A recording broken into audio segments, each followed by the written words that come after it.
তুমি এখানে? তুমি না বললা তোমার এক বান্ধবীর বাসা যাবা? তুমি এখানে কি করো? না, এটাই আমার বান্ধবীর বাসা। না, এইটা তোমার বান্ধবীর বাসা হয় কিভাবে? এখানে তো আমি আরো পার্সেল ডেলিভারি দিতে আসছি, কোনো মেয়েকে তো দেখিনি। আমার জানা মতে এখানে একটা ছেলে থাকে। না, এটা আমার বান্ধবীর বাসা। আর যে ভাইয়ের কথা বলতেছো না, ওইটা আমার বান্ধবীর হাজবেন্ড। ও তাই? আমি এখানে কতবার আসলাম গেলাম, কোনো মেয়ে দেখলাম না। আমি জানি এখানে একটা ছেলে থাকে, আর তুমি বলতেছো এটা তোমার বান্ধবীর বাসা। ভাই ভাই আপনি চলে আসছেন? হ্যাঁ ভাই, চলে আসছে। ভাই, এই যে আপনার গহনার পার্সেল। ভাই আসলে এটা অনেক দামি গহনা, আর অনেক পছন্দ করে এই গহনাটা অর্ডার করছি। একটু চেক করে নিলে মনে হয় ভালো হতো। আপনি একটু ভিতরে আসেন। আরে কি বলো, সামান্য ডেলিভারি ম্যানকে ভিতরে ঢুকাবো কেন? এখানে চেক দিও, নাকি বিদায় করে দাও। তুমি কি যে বলো না, এটা কত টাকা গহনা তুমি জানো? তোমার কোনো আইডিয়া আছে? এটা আমি আগে ভালোভাবে চেক করবো, যদি কোনো ফলস থাকে তাহলে আবার রিটার্ন করতে হবে। এই জন্য ওনাকে ডাকিছি। ভাই আপনি ভিতরে আসেন, চেক দেওয়া কমপ্লিট হলে আপনি চলে যান, সমস্যা নেই। আরে কি বলতেছো? উনি ভিতরে কেন আসবে? অপরিচিত মানুষ ভিতরে আসা দরকার নেই, এখান থেকে চেক দিয়ে বের করে দাও। তুমি যে কি বলো! এই ভাই আমার বাসায় এর আগে অনেকবার আসছে পার্সেল দেওয়ার জন্য, বলতে পারো পরিচিত আমরা। আরে ভাই আপনি ভিতরে আসেন তো, একদিকে আমার গহনাটা চেক করা হবে, আর আপনি না হয় একটু রেস্ট নিয়ে এক গ্লাস পানিও খাবেন। এমনিতে আমাদের লিফট গতকালকে থেকে বন্ধ, আপনি কষ্ট করে এই 6 তলায় উঠে আসছেন সিঁড়ি বেয়ে, আপনার তো একটু রেস্ট নেওয়া উচিত, তাই না? আসেন ভিতরে আসেন, আসেন আসেন। আয় হায়, কি সর্বনাশের ভিতরে গেছি গিয়া, কি করবো না আমি? এখানে বসেন, বসেন। হ্যাপি, তুমি একটা কাজ করো, ভাইয়ের জন্য এক গ্লাস ঠান্ডা পানি নিয়ে আসো। ঠিক আছে। আচ্ছা ভাই, বলুন। একটা কথা জিজ্ঞেস করবো, রাগ করবে না তো? আরে না, কি যে বলেন না, আপনি বলেন। আসলে আমি তো আপনার বাসায় প্রায়ই আসি, হুম। তো কখনো ওই ম্যাডামকে দেখিনি। এই ম্যাডাম কে? ও, হ্যাপির কথা বলছেন? হ্যাপি ও আমার গার্লফ্রেন্ড হয়, আমি ওকে অনেক বেশি ভালোবাসি। আচ্ছা ভাই, কিছু মনে না করলে আর একটা কথা জিজ্ঞেস করি।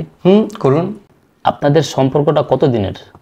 আরে ভাই আর বললেন না, এটা একটা ইতিহাস বলতে পারেন। আমরা দীর্ঘ 6 মাস যাবত একজন আরেকজনের সাথে ফোনে কথা বলতেছি। এই 6 মাসে আমরা কথা বলেছি অনেক, কিন্তু কখনো দেখা সাক্ষাৎ হয়নি। এই রিসেন্টলি 1-1.5 মাস যাবত আমরা একজন আরেকজনের সাথে দেখা সাক্ষাৎ করতেছি, আর এখান থেকেই ভালো লাগা, যার পরিণাম ভালোবাসা। আর আমরা তো ডিসিশন নিয়ে ফেলেছি, আমরা কিছুদিন পর বিয়ে করব। এই তো একটা একটা করে জিনিস কেনা হচ্ছে, সব কিছু গুছিয়ে ফেলেছি। ও তাই? আমি আসলে ওকে অনেক বেশি ভালোবেসে ফেলেছি, আর ও আমাকে অনেক বেশি ভালোবাসে। ভ্যাগি পানিটা দাও।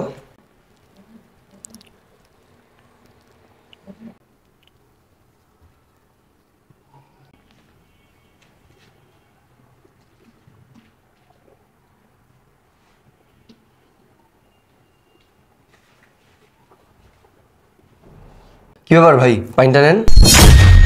হ্যাঁ,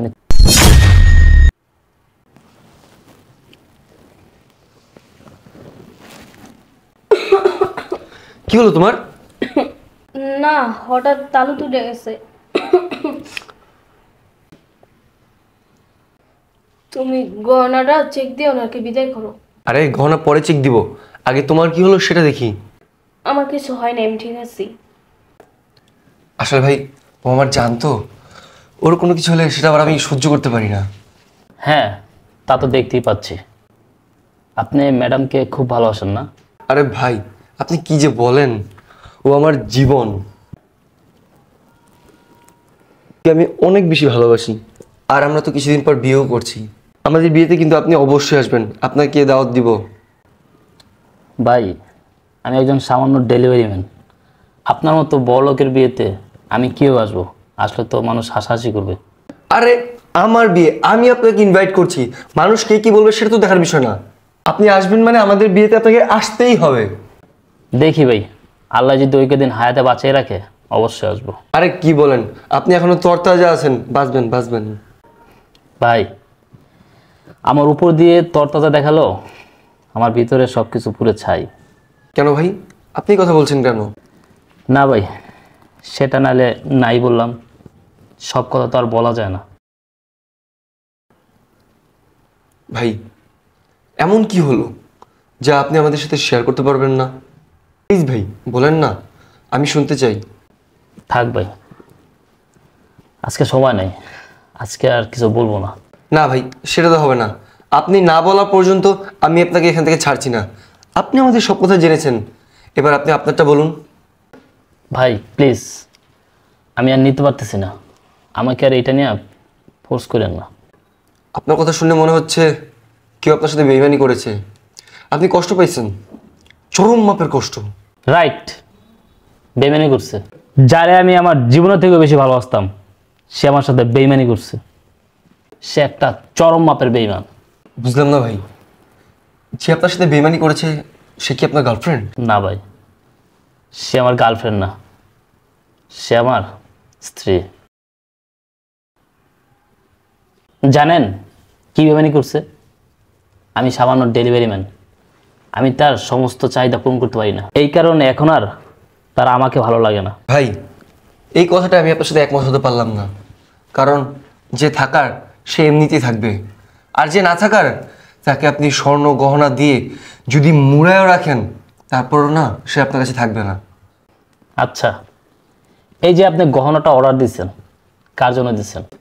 কি বলেন? এই গহনা এটা আমার ভালোবাসা মানুষ হ্যাপির জন্য। দেখেন স্যার, মাইন্ড করবেন আমার কথা, আপনি 2.5 লাখ টাকার একটা গহনা ম্যাডামকে গিফট করতেছেন, এতে উনি অনেক খুশি, আর আমি সামান্য একজন ডেলিভারি ম্যান, আমার স্ত্রীর আমি 250 টাকা দামের একটা সেটও উপহার দিতে পারি না। তাহলে বলেন, আমার স্ত্রী কি আমার কাছে থাকবে, আমাকে ভালোবাসবে? আপনাদের মতো বড়লোক যারা দামে দামে গিফট উপহার দিতে পারবে, স্বর্ণ গয়না উপহার দিতে পারবে, তাদের পাশেই বসবে, তাদের ভালোবাসবে। আমার স্ত্রীও সেম, আমি দামি দামি গিফট দিতে পারি না তাকে, এইরকম দামি স্বর্ণের সেট আমি তাকে দিতে পারি না। তাই আমার স্ত্রী আমার অগোচরে বিভিন্ন শিল্পপতিদের সাথে সময় কাটায়। আপনিই বলেন, এরকম বেইমান নিমকরাম স্ত্রীর কি করা উচিত? আসলে ভাই কি বলবো, আপনার স্ত্রী আপনার সাথে যেটা করেছে সেটা ঠিক করেনি। আসলে যার কাছে যতটুকু আছে ততটুকু নিয়ে সন্তুষ্ট থাকা উচিত। ভাই, আমি দামি দামি গিফট তাকে দিতে না পারি, কিন্তু ছোট ছোট যে চাহিদা এগুলো পূরণ করার চেষ্টা করি। যেরকম সারাদিন ডেলিভারি করে আপনারা আমাকে যে টিপসটা বা বক্সটা দেন, এইটা দিয়ে আমার স্ত্রী ঝালমুড়ি পছন্দ করে, ফুচকা পছন্দ করে, চটপটি পছন্দ করে, বার্গার পছন্দ করে, এগুলো তার নিয়ে খাওয়াই। এত ভালোবাসার পরও আমি আমার স্ত্রীর মন পাই না, তার আরও লাগবো, তার চোখ বড় হয়ে গেছে, তার অনেক চাহিদা, তার এখন বড় বড় গিফট লাগবো। আপনার সামর্থ্য অনুযায়ী আপনার স্ত্রীর চাহিদা আপনি যতটুকু পারেন পূরণ করছেন, তাকে এত ভালোবাসেন, তারপরেও আপনার স্ত্রী আপনার সাথে এটা কিভাবে করলো? কাজটা সে একদমই ঠিক করে নাই। আরে ভাই, কথা আছে না, যেই নারীর বাহিরের খাবার ভাল লাগে তার ঘরের খাবারে মন বসে না। আমার স্ত্রীর বেলাও সেম হয়েছে। আমার স্ত্রীর এখন ঘরের ডাল ভাত ভালো লাগে না, এখন তার বাইরের চিকেন বিরিয়ানি ভালো লাগে। ভাই, আমিও ডিসিশন নিয়ে ফেলেছি, যার বাইরের চিকেন বিরিয়ানি ভালো লাগে তারে আমি আর ঘরের ডাল ভাত খাওয়াবো না। ঠিক আছে ভাই, অনেক কথা বলছি, আপনি গহনাটা চেক দেন, আমি চলে যাব। হ্যাঁ হ্যাঁ হ্যাঁ, দাঁড়াও।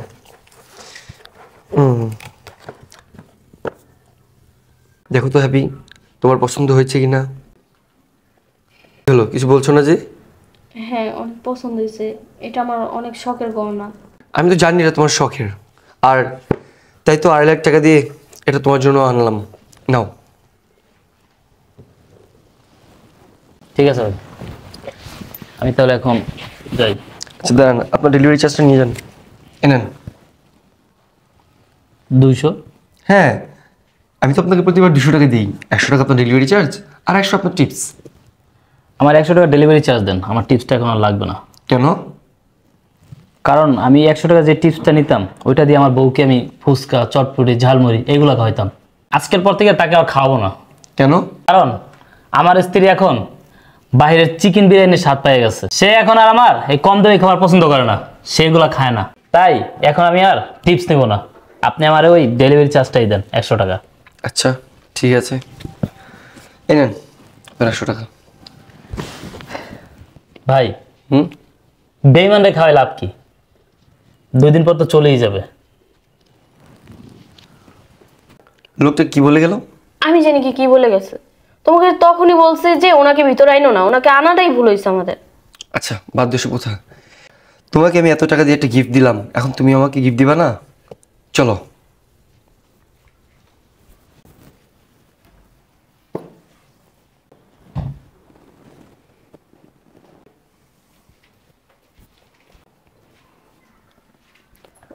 মা তুমি এখানে?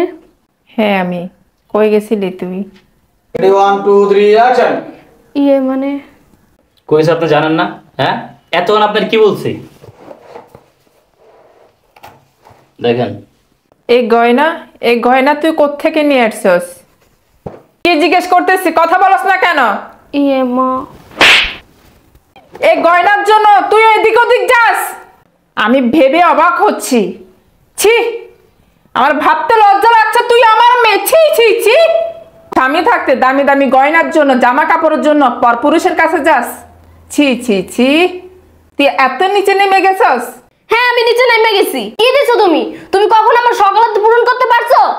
এই যে তুমি তো নামেই স্বামী, তুমি কখন আমার সকালাত পূরণ করতে পারছো?